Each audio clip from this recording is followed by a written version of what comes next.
महाराष्ट्राचा।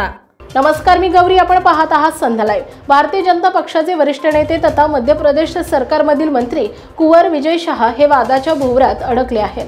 कुंवर विजय शाह यांनी colonel Sofia Qureshi यांच्याबाबत आक्षेपार्ह वक्तव्य केलं। अशातच आता पत्रकार परिषदेमध्ये बोलताना खासदार संजय राऊत यांनी कुंवर विजय शाह यांच्यावर टीका केली आहे। पाहूयात।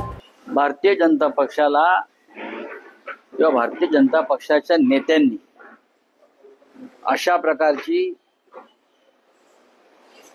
देशद्रोही विधान किती केली तरी त्यांना ती भोवत नाहीत। हा विजय शाह नावाचा जो माणूस आहे याने अशा प्रकारची अनेक विधानं यापूर्वी केलेली आहेत।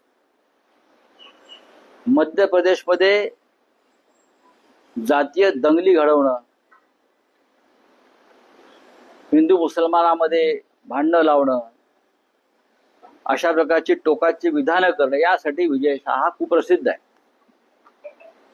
ज्या सोफिया कुरेशी यांची नियुक्ती संरक्षण मंत्रालयाने केली जगाला दाखवण्यासाठी की आम्ही किती सेक्युलर आहोत, आणि ती सोफिया कुरेशी जी आहे तिचं संपूर्ण कुटुंब झाशीच्या राणीच्या युद्धापासून भारतीय स्वातंत्र्याच्या लढ्यात लढते, अशा सोफिया कुरेशीला पाकिस्तानची किंवा आतंकवादाची बहीण म्हणणं यासारखा मोठा राष्ट्रद्रोह नाही। खरं म्हणजे नरेंद्र मोदी हे खरे राष्ट्रभक्त प्रधानमंत्री असतील आणि मध्य प्रदेशचे मुख्यमंत्री खरोखर राष्ट्रभक्त असतील, त्यांनी या विजय शाहची हकलपट्टी करून त्याला अटक केली पाहिजे। राष्ट्रद्रोहाच्या फालतू गुन्ह्याखाली अनेकांना अटका झाल्या मधल्या काळामध्ये। मग हा विजय शाह तुमचा मोदींचा जावई लागतो का? काय आहे? हायकोर्टाने त्याच्या विरुद्ध गुन्हा दाखल केला।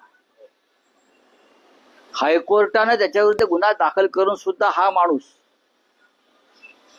मंत्रिमंडळात कसा? याच माणसानं शिवराज सिंग चौहान यांच्या पत्नी विरुद्ध सुद्धा अशा प्रकारचे अपशब्द काढले होते, माहितीये का तुम्हाला? याच विजय शहानं शिवराज सिंग चौहान यांच्या पत्नी विरुद्ध सुद्धा अशा प्रकारचे घृणास्पद विधानं पूर्वी केलेली आहेत, तरी त्याला प्रोटेक्शन कोणाचं आहे? आणि आज त्याने सोफिया कुरेशी विरुद्ध, म्हणजे अख्खा देश ज्या सोफिया कुरेशीला मानवंदना देतोय की एक लढवई महिला आपल्या हवाई दलात आहे, सैन्यात आहे, जी भारताचं नेतृत्व करते, म्हणजे इतका कचरा तुमच्या डोक्यामध्ये आहे आणि तुम्ही राष्ट्रभक्तीच्या गोष्टी करता।